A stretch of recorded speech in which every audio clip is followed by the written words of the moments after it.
அனைத்து இந்திய அண்ணா திராவிட முன்னேற்ற கழக ஆட்சியில் கொண்டு வரப்பட்டு திராவிட முன்னேற்ற கழக ஆட்சியில் நிறுத்தப்பட்ட திட்டங்கள் அனைத்தும் நிறைவேற்றப்படும் என்று ஏற்கனவே தெரிவிச்சிட்டார். மடிக்கணினி திட்டம், இது மாண்புமிகு புரட்சித் தலைவி அம்மா அவர்கள் தமிழகத்தினுடைய முதலமைச்சராக அரியணையில் இருக்கின்ற பொழுது அரசு பள்ளியில் படிக்கின்ற மாணவர்கள், அந்த மாணவர்கள் திறமையானவர்களாக அறிவுபூர்வமான மாணவர்களாக விஞ்ஞான கல்வி கிடைக்க வேண்டும் என்ற அடிப்படையில் சுமார் 52,36,000 மாணவ மாணவிகளுக்கு விலையில்லா மடிக்கணினி கொடுத்தோம். இந்த அரசு அப்படி நிறுத்திக்கிட்டு அதுக்கு பிறகு 4 ஆண்டு காலம் தொடர்ந்து சட்டமன்றத்தில் நாங்கள் வலியுறுத்தி வந்தோம். எங்களுடைய சட்டமன்ற வலியுறுத்தி வந்தாங்க.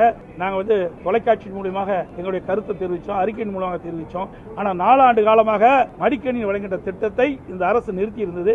இப்போ இந்த அரசு தோல்வி பயத்தின் காரணமாக, திமுக கட்சி தோல்வி பயத்தின் காரணமாக, அடுத்த ஆண்டு நடைபெற்ற சட்டமன்ற தேர்தலில் தோல்வி விட்டுருமோ என்ற அச்சத்தின் காரணமாக இப்பொழுது 10 லட்சம் கல்லூரி மாணவர்களுக்கு கொடுப்பதாக அறிவிச்சிருக்கிறாங்க. அது கூட முழுசா கொடுக்க முடியாது. ஏன்னா அறிவிச்ச உடனே தயாரித்து கொடுக்கிற அளவுக்கு அந்த நிறுவனம் இல்லை என்றுதான் எனக்கு கிடைத்த தகவல். அது மட்டும் இல்ல, இதை வேண்டுமென்றே திட்டமிட்டு அந்த மாணவருடைய வாக்குகளை பெறுவதற்கு அந்த திட்டத்தை அறிவிச்சிருக்காங்க. உண்மையிலேயே அந்த மாணவர்களுக்கு நல்லது நடக்க வேண்டும், நன்மை நடக்க வேண்டும் என்றா கல்லூரி துவங்குவதற்கு முன்பாகவே இதை கொடுத்திருந்தா பயனுள்ளதா இருக்கு. கல்லூரி திறந்த உடனே கடனுடன் வாங்கி அவர்கள் அந்த மாணவர்கள் இன்னைக்கு இந்த லேப்டாப் வாங்கியிருக்கிறாங்க. அப்புறம் 3 ஆண்டு முடிஞ்சு பட்டப்படிப்பு முடிஞ்சு அவர்கள் அந்த பட்டப்படி முடிஞ்சு போகின்ற காலத்துல இப்போ அந்த மடிக்கணினி கொடுக்குறாங்க. அதனால எந்த ஒரு பயனும் மாணவர்களுக்கு